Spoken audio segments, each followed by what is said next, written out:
Morning, it's Saturday morning. Time to play around a little bit. Now, Mark's gone. The Range Rover is nearly finished. All I've got to do is the headlamp alignment. I'll show you that later. But I think I've actually found the solution for my transfer case testing unit. Mark came this week and he was down in the States and he picked up this. What? Not another electric motor, mate? Yes, it indeed is another electric motor. This is a 3-phase induction motor made by Toshiba, and it is a 220 volt, 3-phase, 1700 and something RPM. I can't remember what it was. Anyway, 1730. Now, why did I get that one and not use a regular 3-phase motor, or indeed a 110 motor? I wanted to control the speed, and you can see this little box behind me. That's the key. This has got 220 volts input. Actually it's two 110s, but we don't use a neutral. You put two 110s, you get 220. Crazy, isn't it? But this inverter box here, which costs $150 or round about that, is the solution, because I can now control this motor and its speed to whatever I want. So let's put it on a low speed and start it up, and here we go. Look at that.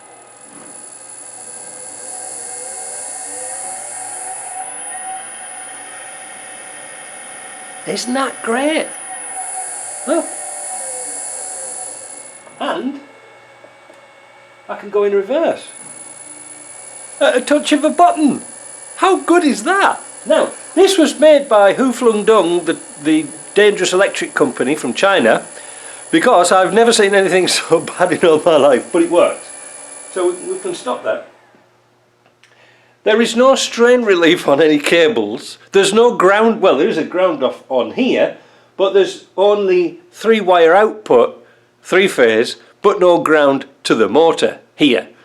Well, isn't that interesting? But I'm going to disconnect it before I blow myself up. But the thing is, I can put a strain relief by putting this on the table and fastening that cable nice and tight so it doesn't pull away. And I used crimp connectors with eyelets on so it doesn't pull out of the connection, so it is pretty good. I'll ground all these things up when I make my table. Now, how am I going to connect it? This is the fun bit. This spindle size here is really odd. No wonder they got rid of it. It's not an inch. It's, I don't know what size it is. I know it's not an inch. Wait a minute, let's turn it back to metric. It is 24 millimeters. Maybe Japanese different system. So it came fortunately with this pulley on. Good. So that means we don't have to make one. And the keyway is a really odd size. So what I intend to do is this. I mean, it's Saturday morning now, so JP will be shut. But first thing Monday morning, I'm going to go down and see him, because I've got several of these old flanges that's no good.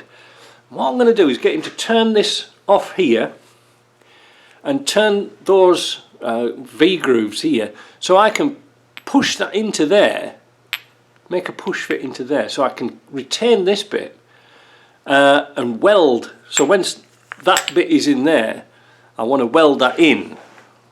I know it sounds crazy, but I'm going to do the same with this end. But if you remember, last week I did Patrick's Puma, and I put an ATB differential in it. Oh, it was gorgeous.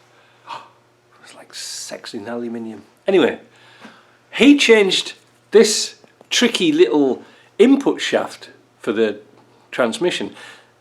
He put a Loft Clutches one, the single one-piece drive, you know, the shaft between the gearbox and the LT230, and I snaffled this. It is a beast.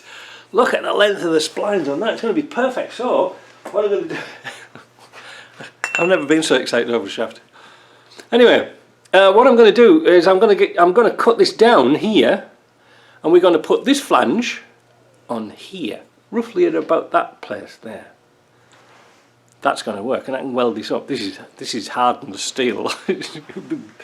I made a childish schoolboy type error when I was putting up this shaft here. This was the first prototype. I cut it on my nice Evolution saw blade with carbide tips. Broke the blade. So anyway, that's going to get me away. But why am I putting flanges on it?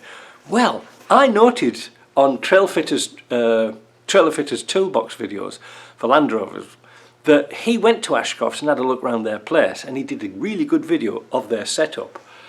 And I worked out that they'd used a Disco 1 V8 front prop shaft between motor and transfer case. I just happened to have in the yard a V8 automatic. Instead of being a big tube like this, it's just a narrow shaft. That was so it could go around the catalytic converters. Excellent, eh? So I've got all the right bits, but not necessarily in the right order. So, like I say, that's going to be good. I'm really, really looking forward to this because I've got loads of transfer cases. I've got 3 down here. There's another one just turned up the other day.